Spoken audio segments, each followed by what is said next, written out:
اعوذ باللہ من الشیطان الرجیم بسم اللہ الرحمن الرحیم اللہم صلی علی سیدنا و مولانا محمد النبی الامی وعلی آلہ وصحبہ وبارک وسلم۔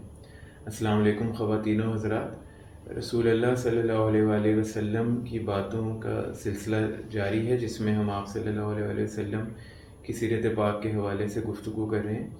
آج کے سیشن میں ہم بات کریں گے اس موضوع پر کہ جب قریش مکہ کو کچھ سمجھ نہیں آ رہی تھی کہ ہم کس طرح سے آپ صلی اللہ علیہ وآلہ وسلم کے مشن کو روکیں، تو وہ رسول اللہ صلی اللہ علیہ وآلہ وسلم کے پاس ایک ڈیل لے کر گئے۔ تو اس حوالے سے آج ہم گفتگو کریں گے۔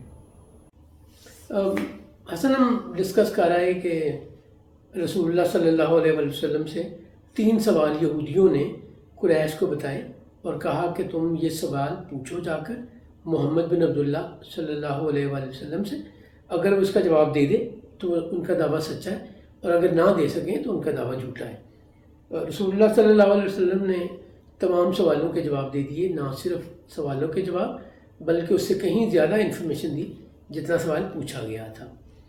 اس کے بعد حج کا موسم آ گیا۔ حج کے موسم میں قریش کو فکر ہوئی کہ اب لوگ دوسرے شہروں ملکوں سے یہاں حج کرنے آئیں گے، اور جب آئیں گے تو انہیں نئے دین کا پتہ چلے گا، تو ہمیں کوئی ایک بات ایسی سوچ لینی چاہیے کہ جو بھی پوچھے ہم سب مل کر ایک ہی جواب دیں۔ اگر مختلف جواب ہوئے تو لوگ ہمیں جھوٹا سمجھیں گے، تو چونکہ عرب میں جھوٹا کہلانا بہت ہی بری بات سمجھی جاتی تھی، ہمارا دین بھی اسے اتنا ہی برا سمجھتا ہے۔ مجھے یاد آ رہا ہے ایک دفعہ ایک شخص رسالت میں آپ صلی اللہ علیہ وسلم کے حضور حاضر ہوا اور کہا کہ مجھ میں کئی برائیاں ہیں، آپ کے کہنے پر ایک برائی چھوڑنے کو تیار ہوں، اگر میں ایمان لے آؤں تو آپ مجھے صرف ایک برائی آپ کی خاطر میں چھوڑ دوں گا۔ تو رسالت میں آپ صلی اللہ علیہ وسلم نے کہا بالکل ٹھیک ہے، تم جھوٹ بولنا چھوڑ دو تو ہم ایمان لے آؤں۔ اور کچھ عرصے میں اس کمٹمنٹ، اس نے کمٹمنٹ بھی کر لی، اس پہ قائم بھی رہا۔ اس کمٹمنٹ کی وجہ سے بڑی جلدی باقی ساری برائیاں بھی اس نے چھوڑ دی۔ تو جھوٹ اتنی بری چیز ہے جسے آج ہم برا نہیں سمجھتے۔ رسالت میں آپ صلی اللہ علیہ وسلم کے کو روکنے کے لیے سب نے مل کے یہ فیصلہ کیا کہ جو بھی مکہ میں آئے گا مجھ سے کہیں گے کہ محمد کی باتوں میں جادو ہے، جو بھی اس کی باتیں سنتا ہے اسی کا ہو جاتا ہے، اور اس کی وجہ سے لوگوں کی آپس میں یونٹی ختم ہو گئی، بھائی بھائی ایک دوسرے کے خلاف ہو گئے، باپ بیٹا ایک دوسرے کے خلاف ہو گئے، تو تم اس سے بچ جاؤ، اس سے ملنا بھی نہیں۔ یہاں تک ہم بات حسن کر رہے ہیں، اس سے آگے ہم آج بات کریں گے۔ رسالت میں آپ صلی اللہ علیہ وسلم نے تبلیغ جب شروع کی تو قریش بڑے پریشان رہے، اور یہ جو اسٹریٹجی انہوں نے حج پہ اپنائی تھی کہ آنے والوں کو رسول اللہ کے متعلق پہلے سے انفارم کر دیا جائے کہ رسول اللہ سے بچو، ان کے پاس بھی نہ جانا۔ اس کا فائدہ یہ ہوا کہ جہاں تک بات پہنچنے میں کئی سال لگتے، ود ان نو ٹائم وہ بات سارے عرب میں پھیل گئی۔ جو لوگ مکہ حج کے لیے آئے تھے، جب وہ واپس اپنے اپنے شہروں ملکوں میں جا رہے تھے تو جہاں رکتے تھے رسول اللہ کے بارے میں باتیں کرتے رہے، تو اس سے آپ کا پیغام بڑی دور تک بڑی آسانی سے بڑی جلدی پہنچ گیا۔ اب قریش کچھ نہیں کر پا رہے، وہ سوال پوچھتے ہیں، رسول اللہ جواب دے دیتے ہیں، اور بڑا لاجیکل اور سینسیبل جواب ہوتا ہے۔ وہ کوئی زیادتی کرتے ہیں تو رسول اللہ خاموش رہتے ہیں، پرووک کرنے کی کوشش کرتے ہیں، انسائٹ کرنے کی کوشش کرتے ہیں، اس میں بھی ناکامی ہے۔ جو کوئی باتیں سنتا ہے رسول اللہ صلی اللہ علیہ وسلم کی، تو وہ بڑی جلدی اگر سے لاجک پہ دیکھے، عقل پہ، دانش پہ پرکھے، تو فوراً سمجھ آتا ہے کہ رسول اللہ کی بات سچ ہے۔ آپ فرماتے ہیں کہ یہ پتھر مٹی سے بنے ہوئے بت نہ کوئی فائدہ دیتے ہیں نہ نقصان، یہ خدا کیسے ہو سکتے ہیں؟ جنہیں ہم نے خود اپنے ہاتھوں سے بنایا، یہ خدا کیسے ہو سکتے ہیں؟ جو محتاج ہیں خود سے، وہ کسی کے خدا کیسے ہو سکتے ہیں؟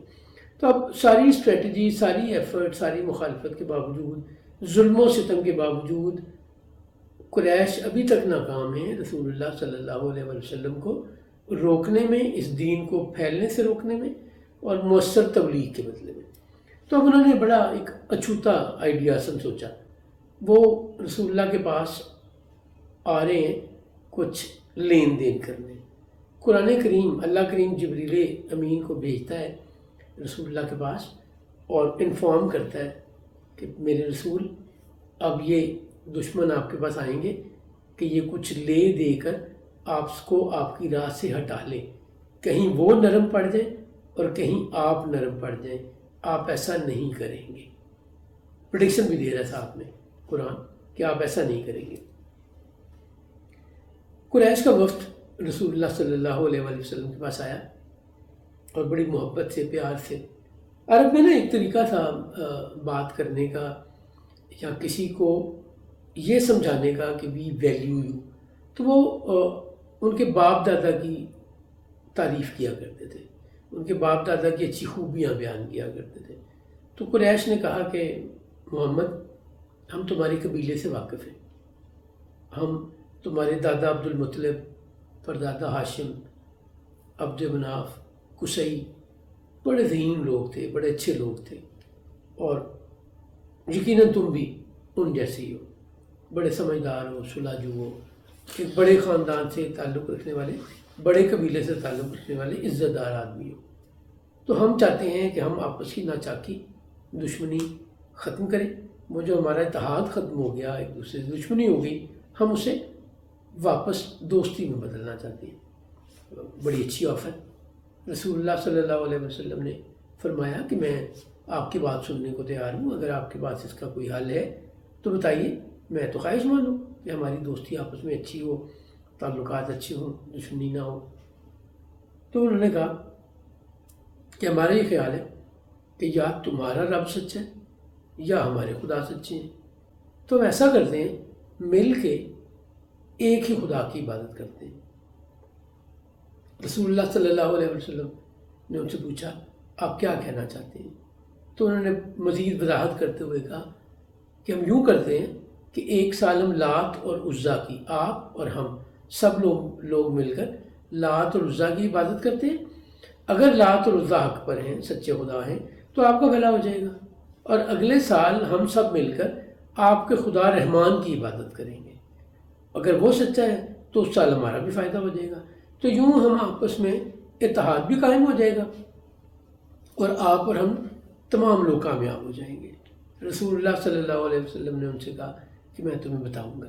وہ یہ امید لے کر گئے کہ ہمارا یہ والا ٹول افیکٹو ہو گیا، ہم کل ملیں گے تو محمد کہیں گے کہ ہاں ٹھیک ہے، ایک سال میرے خدا کی عبادت تم لوگ بھی کرو اور دوسرے سال تمہارے خدا کی عبادت میں بھی کروں گا۔ رسول اللہ صلی اللہ علیہ وآلہ وسلم تو اللہ کے حکم پہ چلتے ہیں، ایسا ممکن نہ تھا، نہ ہوا۔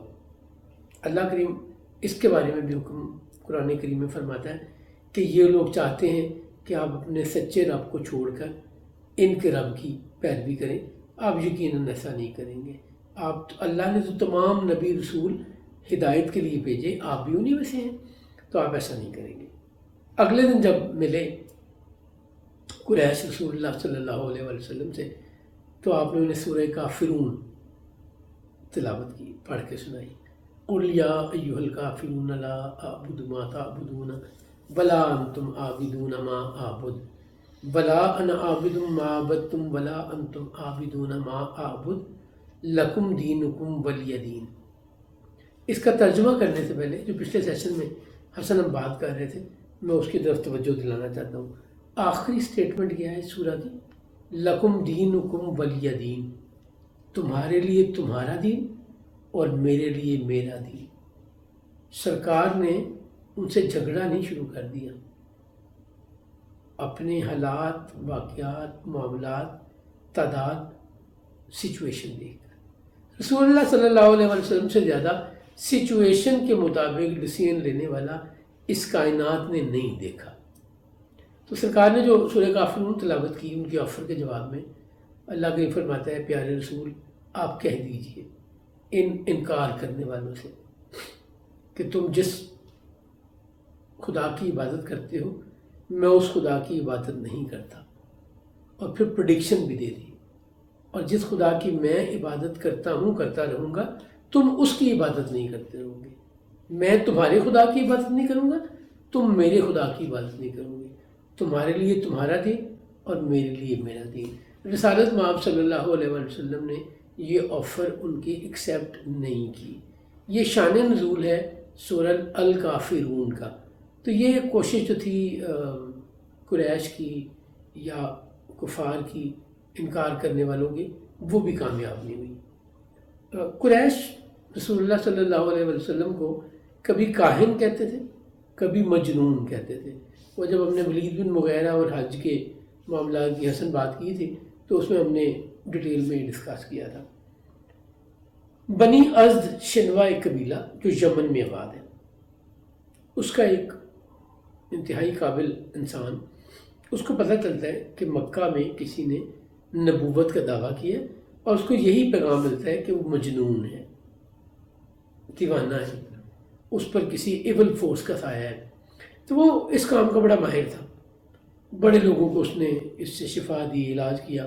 تو اس نے ایک انیشیٹو لیا، وہ یمن سے چلا اور مکہ آ گیا، اور اس نے آ کے رسالت میں آپ صلی اللہ علیہ وسلم سے کہتا ہے کہ میرا نام دماد بن سالبہ ہے۔ دعاد جسے اردو میں زعاد بھی کہتے ہیں، میم الف دال، دماد بن سالبہ یا زماد بن سالبہ میرا نام ہے، اور میں ایسی فورسز کو بھگانے کا، دیوانوں کا علاج کرنے کا ماہر ہوں۔ میں نے بہت سے لوگوں کو اس سے شفا دی، تو مجھے پتہ چلا ہے کہ آپ پہ کوئی ایسا اثر ہے، جادو ہے یا دیوانگی ہے، تو میں آپ کا علاج کرنے آیا ہوں، مجھے امید ہے کہ آپ اس سے شفا یاب ہوں گے۔ رسالت میں آپ صلی اللہ علیہ وسلم مسکرائے، تو اس نے اگلا کام کرنے کے لیے، علاج کرنے کے لیے مریض سے پوچھا جاتا ہے تمہیں پرابلم کیا ہے، تمہارے سمپٹم کیا ہے؟ تو اس نے کہا جی آپ مجھے بتائیے کہ آپ کیا کلام لوگوں کو سناتے ہیں؟ تو رسالت میں آپ صلی اللہ علیہ وسلم نے فرمایا اللہ کا کلام۔ بے شک تمام تعریفیں اللہ ہی کے لیے ہیں، ہم اسی کی تعریف کرتے اور اسی سے مدد مانگتے ہیں۔ جسے اللہ کریم ہدایت دے اسے کوئی گمراہ نہیں کر سکتا، اور جسے اللہ بھٹکا دے اسے کوئی ہدایت نہیں دے سکتا۔ میں گواہی دیتا ہوں کہ اللہ کے سوا کوئی عبادت کے لائق نہیں، وہ تنہا ہے اور اس کا کوئی شریک نہیں۔ میں گواہی دیتا ہوں کہ میں اللہ کا رسول ہوں۔ دماد نے کہا اب پھر پڑھیے۔ سرکار نے پھر دہرایا، اس نے پھر عرض کی ایک دفعہ پھر یہ کلام سنائیے۔ آپ نے پھر یہ کلام سنایا۔ دماد بن سالبہ کہتے ہیں میں گواہی دیتا ہوں کہ اللہ کے سوا کوئی عبادت کے لائق نہیں اور آپ اللہ کے سچے رسول ہیں۔ دماد اس کے بعد کہتے ہیں میں نے بے شمار لوگوں کا علاج کیا، دیوانوں کا، جن کو ہم اپنے کلچر میں جن کا سایہ، بھوت، دیو، کچھ اس طرح کی باتیں کرتے ہیں، ایون فورسز کے انڈر ہونا، جادو کے اثر میں ہونا۔ میں نے اتنی سمجھداری والا، اتنی حکمت والا کلام نہیں سنا۔ آپ کے کلام میں تو سمندر جیسی گہرائی ہے، آپ کے باتوں میں لقمان کی حکمت سے زیادہ حکمت ہے۔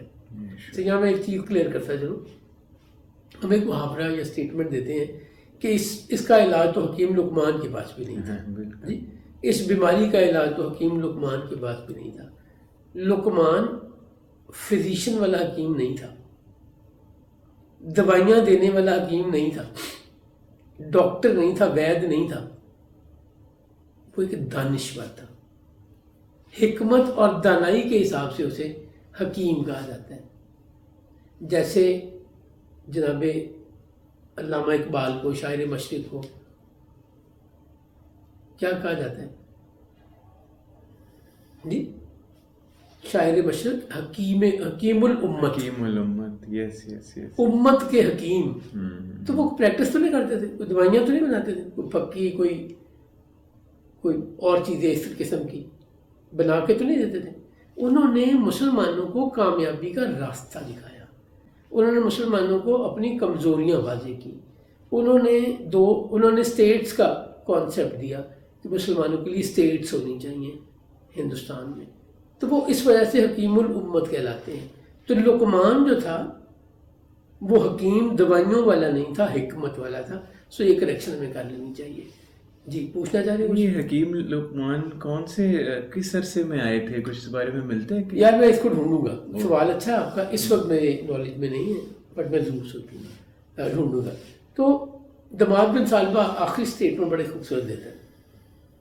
وہ کہتا ہے محمد یا ابو القاسم یا رسول اللہ، جو بھی لفظ استعمال کیے ہوں گے، اللہ کے رسول میں آپ کو شفا دینے آیا تھا، آپ نے مجھے شفا دے دی. واہ جی، اور ایسی شفا دے دی جو اس دنیا میں اور اگلی دنیا میں کامیابی کی ضمانت ہے.